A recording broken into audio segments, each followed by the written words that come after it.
In case somehow you've missed it, we had reviews drop for Black Myth Wukong. Joraptor and I both made our predictions. Joraptor predicted, I believe, 82. I predicted 84.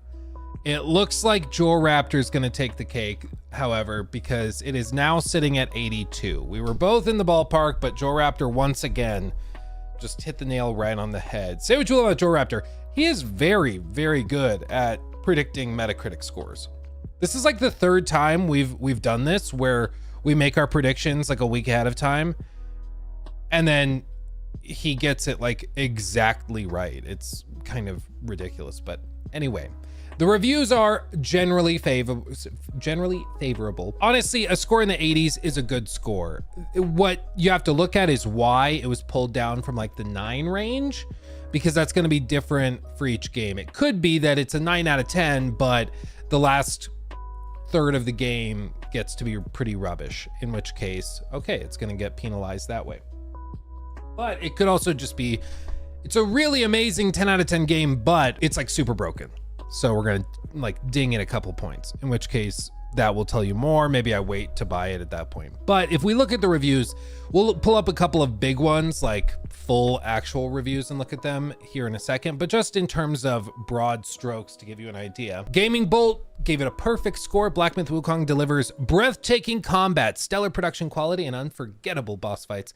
Its few quirks don't hold it back from being one of the genre's best games in recent memory. Gaming Age sits it at an 8 out of 10. Pretty much delivers on what it promised, a gorgeous world where you get to battle crazy monsters and demons. Would be nice if there was a little more to do between the craziest monsters and demons. But why though, which is apparently a review site. Black Myth Wukong is an incredibly engaging and entertaining action RPG in many ways. While the overarching narrative leaves a lot to be desired and the technical and balance issues can be a hindrance, the game still provides an epic, unforgettable experience. And this is something that will be brought up time and time again. It seems as though there are a lot of performance issues. Even the one and only man, the myth, the legend himself, Jake Baldino, has said as much. Black Myth Wukong is not a Souls-like, and I'm glad. It's a fun and sometimes messy action game that really shoots for the moon. Constant bosses, good pacing, gorgeous. However, I had some technical issues on PC. Haven't seen console version. Be aware. Also, the monkey's hot. The monkey is indeed hot. So what does all of this tell you? Well, technical issues are one of those things that usually arrive on a spectrum. Some technical issues are annoying, but they're not enough to like actually affect the end experience, right? It's like, for example, I did that play test for Space Marine 2 recently, where I played many hours of that game. But in that version of the game they sent, there were a couple of weird technical issues. For example, if you go into the menus, you can hit a toggle to turn off helmets so that you can see the heads and faces of the Space Marines as you fight through waves and waves of Tyranids. For me, you couldn't turn it back on. You couldn't put the helmet back on unless you restarted like the whole game. I don't know why. It's just you could toggle it off, but you could never toggle it back on again until you rebooted. That is a technical issue, but is that going to affect like a review score? I don't think so. I think if like the rest of the game were a 10 out of 10, I don't think I'm giving it a 7 for that. You know, that on the spectrum of technical problems is pretty low in the level of influence it would have. Other issues though, like crashes, I would say are probably the most problematic, other than just like think of some games where you just can't progress. Like when I reviewed Alan Wake 2, and the pre-release build had a bug that was pretty rare. It only happened to a couple of people. I think it was me and then a couple of people that were working on like wiki entries for the game ahead of time.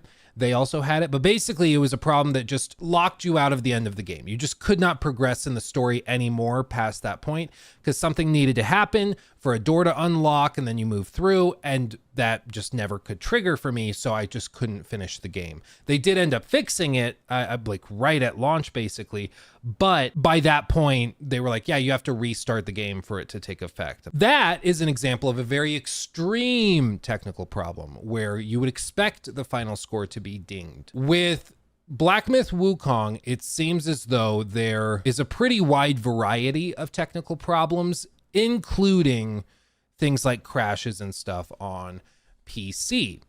And to hear it described, I think it only makes sense that we look at a couple, or probably one or two, of these reviews and see what they say with actual gameplay and stuff like that. So if we do this, we're gonna max out the bit rates, we're gonna crank the dials and see what these reviewers have to say. Will Black Myth ever do a physical? I don't know. I mean, once you get past a certain age, I think it's just the responsible thing to do.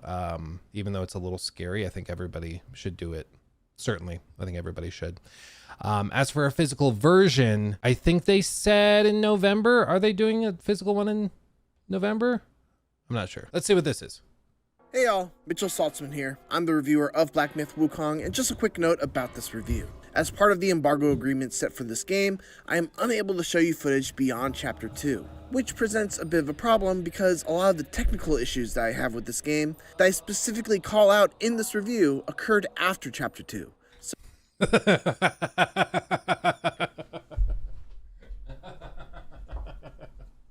Uh-oh. You gotta love it. You gotta love it when that just happens to be when all of the technical problems are. Man, I will say it is a little surprising that they were much more locked down with like review codes and access for this game than I would have expected them to. Usually when a studio has something really special on their hands, they want everybody to get their hands on it and talk about it and shout from the rooftops how good it is. But with this, it was like a little strange, and I heard rumbling. So like some of you guys know, at the end of the stream yesterday, I was kind of like, tomorrow's going to be really interesting. Tomorrow's going to be really interesting. And then it was like a big cliffhanger and I left it off there. I had heard that for some people, the game was just broken. Like they just couldn't do it. I will wait to see later in the day. There are some people who are maybe recognizable in the YouTube space that have the game, but have not posted stuff yet. And I think it's because they just couldn't finish it because it was broken. Now, whether they make a review saying, I wanted to review it, but it's broken and it keeps crashing or whatever, or if they just don't make a video because little insider info, making videos that express negative feelings towards either greatly hyped up games or games specifically in like the Soulsborne genre or Soulsborne adjacent games like this, it is a headache beyond headaches.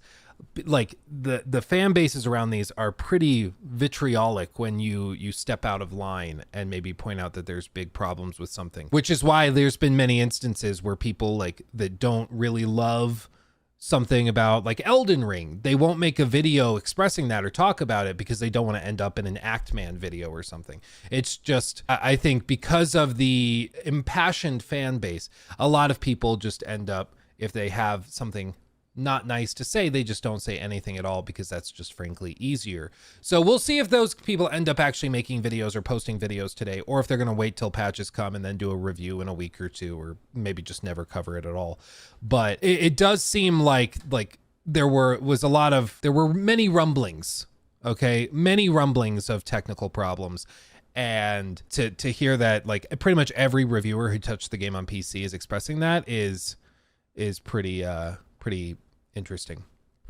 So let's continue. But I mean, all of this to say, it is never a good sign when there's a set of serious problems with the game and they happen after a certain point, and that just so happens to be the certain point where they don't want you to use any footage at all. It just screams like they're literally trying to hide it and not let you see footage of those problems, which is the same thing we gave like CDPR crap for with Cyberpunk 2077, making it so they could only use B-roll provided for the reviews.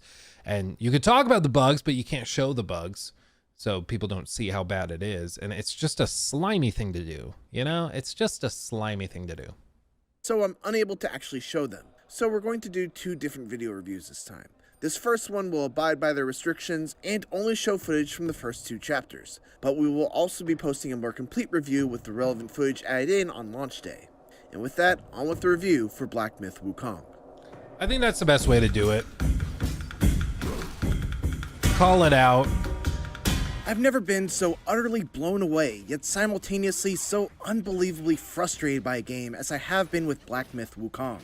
This is undoubtedly one of the most ambitious and impressive action games I've played. It's stunningly gorgeous, its combat is fantastic, it's incredibly challenging, but always satisfying to overcome, and the setting is refreshingly unique and steeped in rich Chinese culture.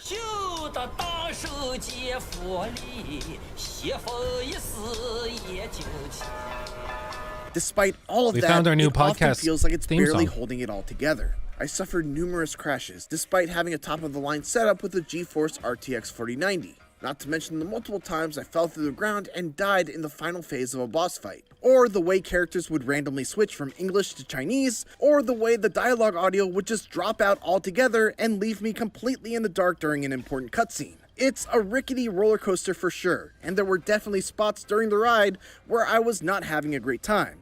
But taken as a whole, this is one adventure where the bumps are worth it.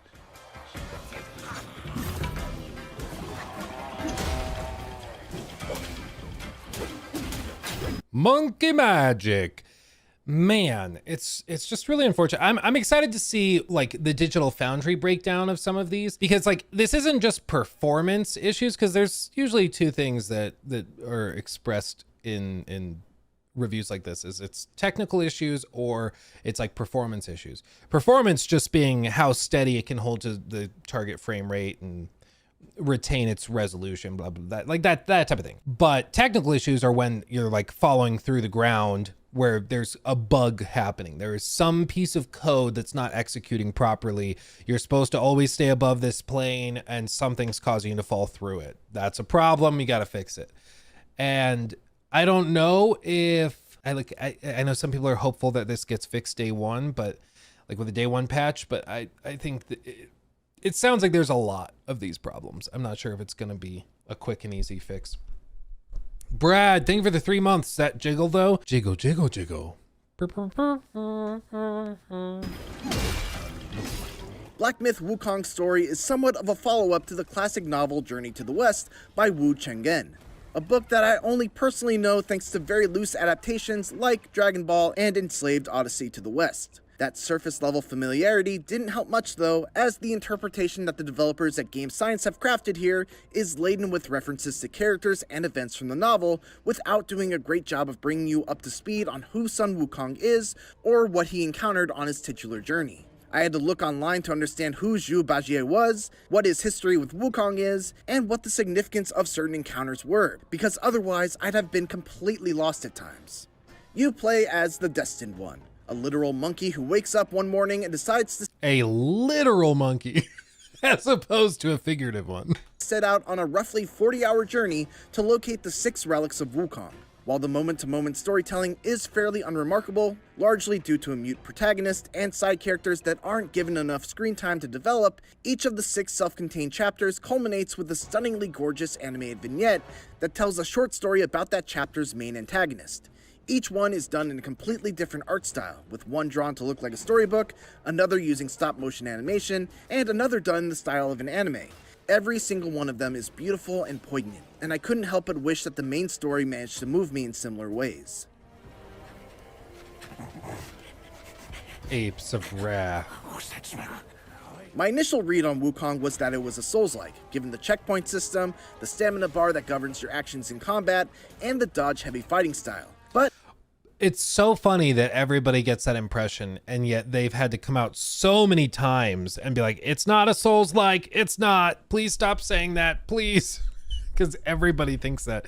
Like, you look at it, it looks like a Souls-like, but it's just apparently not at all what it is. But as it turns out, Wukong has more in common with traditional action games, like what you might expect from Bayonetta developer Platinum Games, than it does with anything that From Software has made. Most of the usual Souls-like conventions are missing. There's no penalty for death outside of respawning at the nearest checkpoint, you don't use a shared currency to level up your stats and purchase items or upgrades, and while there is gear and stats to consider, you largely just go and swap out the old equipment with the new, as opposed to making choices as to what kind of weapon or piece of armor you want to hold on to an upgrade. And even though I am a big fan of Souls-likes, ditching those mechanics feels like the right move for the game that Wukong is trying to be. It's far more forgiving, focused on keeping you in the action rather than poring over menus or retracing your steps to regain your lost currency after dying, and Wukong is a better, more distinctive game for it. To be clear though, when I say it's more forgiving, I don't mean that it's any less difficult than a From style game. In fact, I'd go so far as to say that between this and Elden Ring Shadow of the Erdtree, I had more difficulty getting through Wukong's toughest challenges. I guess Shadow of the Erdtree, I guess, really depends on a few factors. Like, did you get all of the Scadutree fragments? Did you fully level up by the final encounter? Were you using summons? Yeah, all that does matter. But I mean, that's a high bar. Even still, even with all that stuff, it's still a lot to say that this is more difficult. But at the same Smack time, that those booty. challenges never felt unfair, and overcoming some of the tougher boss fights was always a satisfying combination of learning their attack patterns, figuring out where I could maximize my punishment windows, and tweaking my loadout in ways that made the best use of my chosen powers.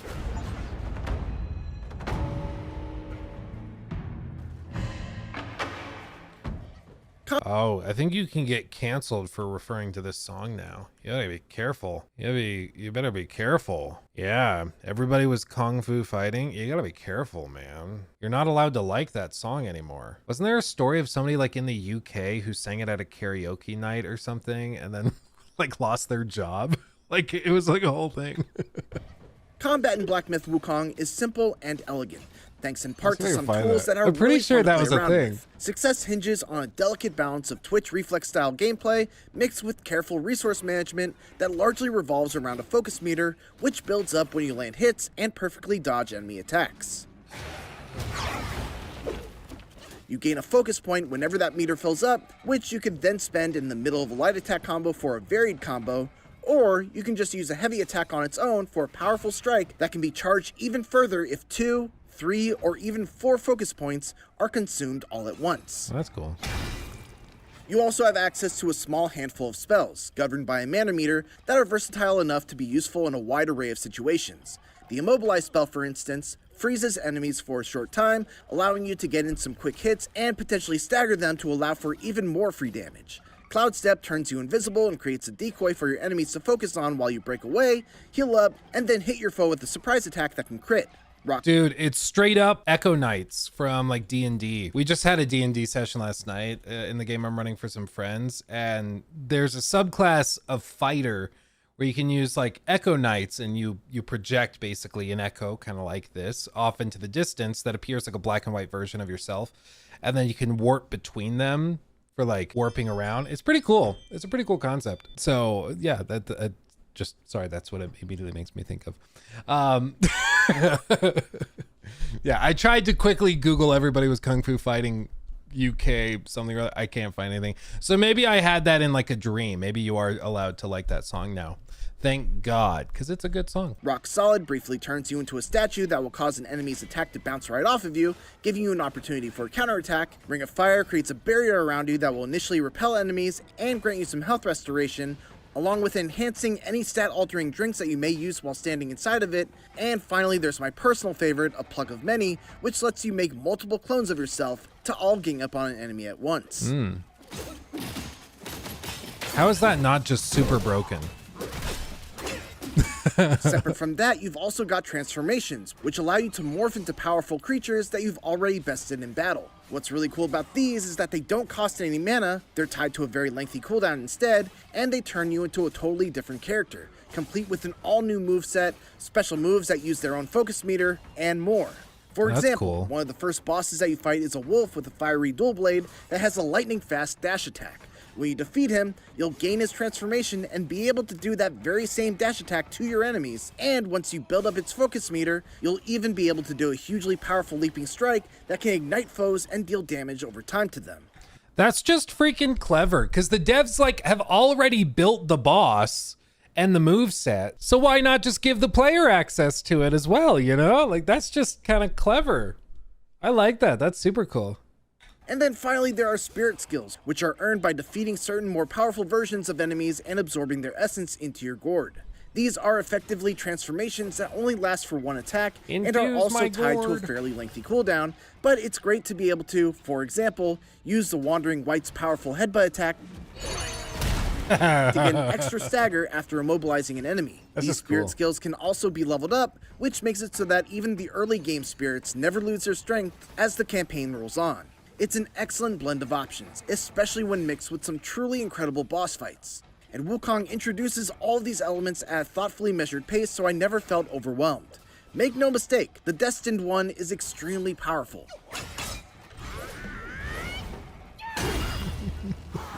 And being in control of him is definitely a heck of a power trip. Even beyond the many powers and abilities he has at his disposal, nothing beats the feeling of just slamming a 50-foot bow staff down onto an enemy's head. But I still had to be smart with how I used my spells due to the fact that mana restoration is actually very difficult. This is where the resource management aspect of combat comes into play. I had to carefully consider what spells were actually worth the mana cost, whether I should save them for a more difficult second phase of a fight, and whether or not I could capitalize on the opportunity if I were to spend the mana in the first place. For instance, even though it's my most powerful spell, I often had to hold off on casting my Pluck of Many spell that duplicates my character since it has an extremely high mana cost. If I cast it at a bad time, the boss could simply wipe out all of my clones with an AoE attack before they even got a chance to get some damage in. Sometimes the adjustment I had to make when I was stuck on a boss was a simple change in how I used my abilities, and the act of coming up with a new strategy and having it pay off was always extremely satisfying. While boss battles are where Wukong is at its best, there's also a highly respectable amount of enemy variety in its regular fights. Level design is of the wide linear variety, usually with a clear main path that leads from checkpoint to checkpoint, but plenty of opportunities to venture off that path to discover optional goodies. The rewards for exploration are great too. I've found rare crafting materials to make new weapons and armor, special enemies that drop a new spirit skill, curio items that I could equip to enhance my build, and treasure chests that might permanently increase my max health, mana, or stamina. See, that's how you build out a level. Not that I don't like exploring levels and finding like a new mullet like in Jedi Survivor, but stuff that actually affects gameplay can be a really good reward. I would say even better reward than just different 80s inspired haircuts. All of which made the time that I took to find them well spent. On top of that, there are also several secret boss fights to discover, key items with mysterious uses that I still haven't figured out, and plenty of more reasons to stray from the beaten path and keep an eye constantly scanning the environment. The main one being that Wukong is one of the most gorgeous games I've ever played. Every environment is brimming with detail, from the chipped pieces of bark on the trees in the forest, to the real-time deformation of the snow as the Destined One moves through it while dragging his staff along. Not only that, but the animation is impeccable too, with wonderful touches and flourishes, like the way your character will do a little hop step when locked onto an enemy, then change to strafing around them as opposed to just running straight on while keeping their head turned. Yeah, there's a lot of attention to detail in the little stuff, and we've been able to see that in all the trailers and stuff for a long time. They've definitely done a very, very good job. The music and sound design is fantastic as well, with epic drum-thumping battle themes and melodic flutes and chimes adding to the air of wonder and mystery as you explore the unknown.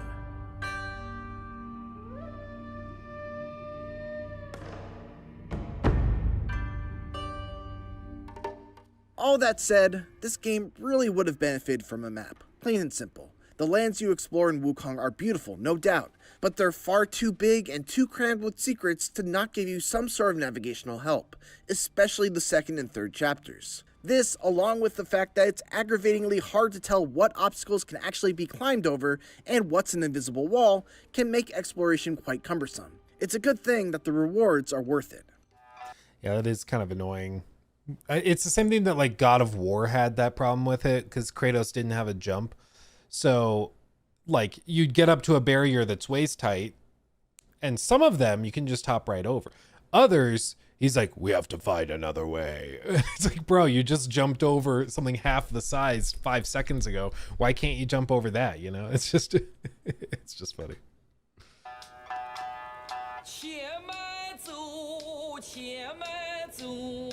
However, it's hard not to feel like all of Wukong's splendor and detail came at a great cost. I experienced numerous crashes, with one particular heartbreaker happening right after defeating an extremely tough boss that I then had to defeat again. Several others were more minor and would typically happen as I was loading up a new chapter or fast traveling to another level, but they eventually add up to a lot of frustration. In addition to that, several times during important cutscenes, all dialogue, audio, and subtitles would drop out completely, leaving me without any clue as to what was being talked about and no way to rewatch the cutscene. Characters would occasionally switch to speaking Chinese all of a sudden, despite me having the audio set to English. The lip flaps of the English dub often don't even remotely match what's being spoken. Shout out lip flaps. I think that's the first time I've ever heard the term lip flaps used in a review. So I guess mark that off your bingo card. Oh, thank me to God. Oh, finally then, the 3 bells sang. Disciples come, I hear. And most of the journal entries you find along the way haven't even been localized yet into English. How do you not do that yet? What? Bro, they just haven't finished translating journal entries yet? That's ridiculous. Like that one, I don't know how you could defend that. Like it's literally not done. Like it's literally unfinished. That's yeah, that's crazy. That better be done by launch. Otherwise that to me is like ridiculous.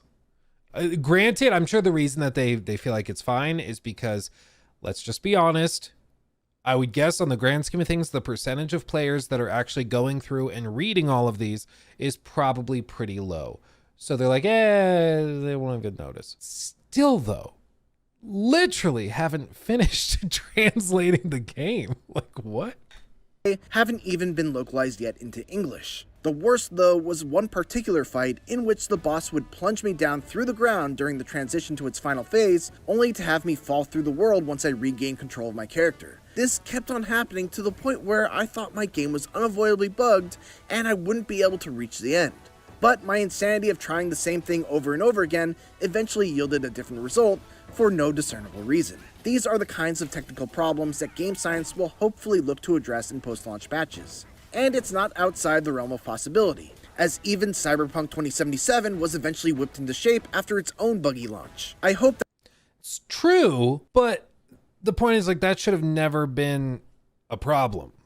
Like it's why I understand when some people are confused how like some YouTubers or streamers or something could now look at something like Cyberpunk and say, well, it's actually really, really good. They're like, you were so upset about it when it launched. Yes. And it kind of puts everybody in a tough spot because on the one hand, you want to be honest about the original state, which you can be. The original state of something like Cyberpunk was atrocious and totally unacceptable. But you also have to then be honest about its current state. And its current state is very, very good. In its current state, it's one of the best open world like adventure RPGs probably ever made. Does that forgive the original state? I don't necessarily think so.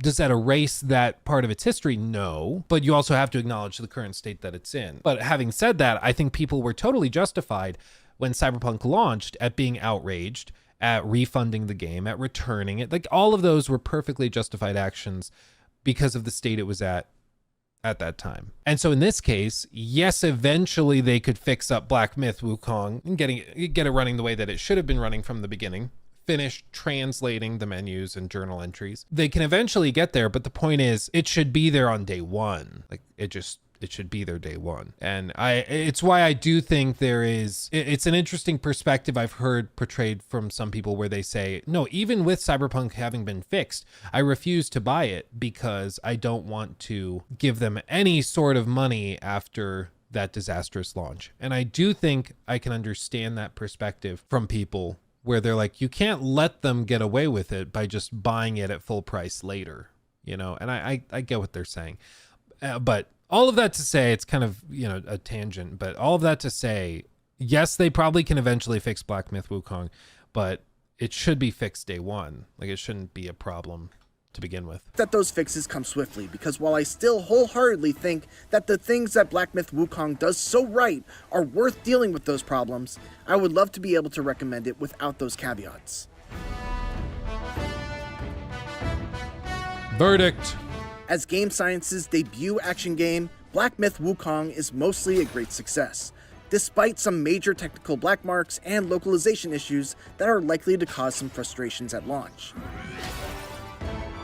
Combat is fantastic, thanks to a great balance of careful resource management and lightning-fast twitch reaction gameplay that tested my skills as much as Elden Ring ever has, despite it being a more traditional action game than From Software's style.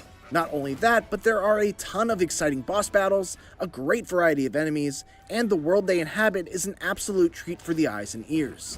Its story has its moments, but relies a bit too much on having prior knowledge of the events of Journey to the West, and it really could have used a map to make its rewarding exploration measure up to the strength of the combat. All said, its strengths more than carry it through, making Black Myth: Wukong a great action game that could be even greater if game science can squash the bugs. It's making sense now why it's not available on the Series S or Xbox in general. If they're having this many problems on high-end PCs, it really makes me worried about a PlayStation version. Does anybody know who's watching this? Does anybody in chat know if anybody's done PS5 reviews? They didn't give out PS5 codes. Uh-oh. Uh-oh.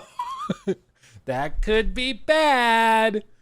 That makes me worried. Maybe, because again, like you would think if it were super polished, if these technical problems are just because it's PCs and variable to hardware, blah, blah, blah, whatever. But you would imagine that they are sending out codes for the platform that will make it look and run the best, right? So if they are not sending out PS5 codes and the PC codes are leading to pretty rough times, that's pretty rough.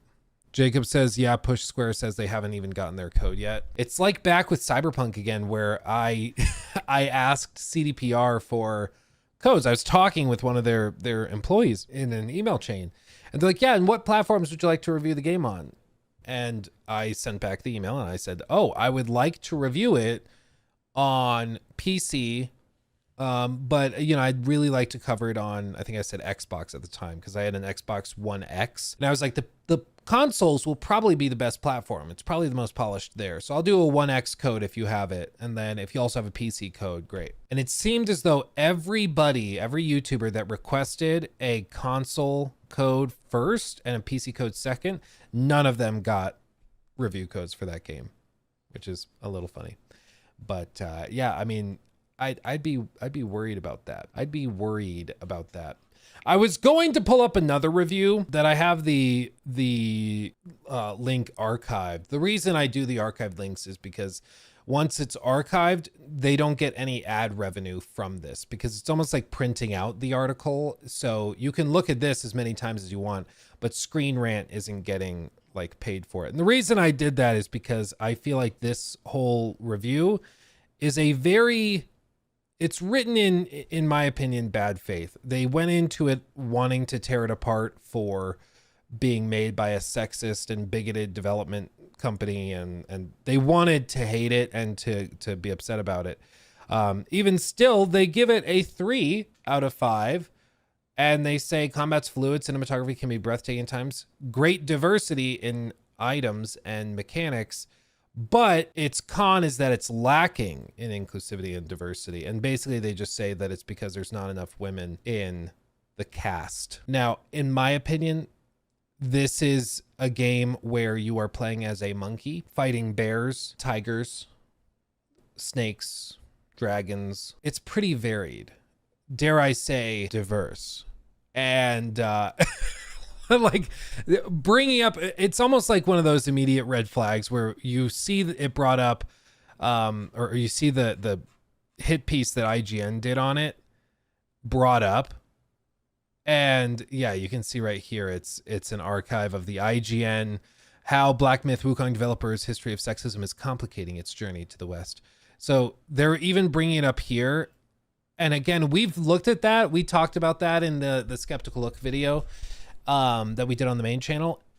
And I just find the entire hit piece to be woefully lacking in substance. I mean, they go so far as to argue that Game Science is like a sexist studio because of their logo. And they point to the logo as an example. That's their logo. So in that hit piece, one of the pieces of evidence that they use to say that this is a problematic and sexist company is this logo. And they say it's sexist and problematic because it looks like a spermazoa, which is apparently totally unallowed.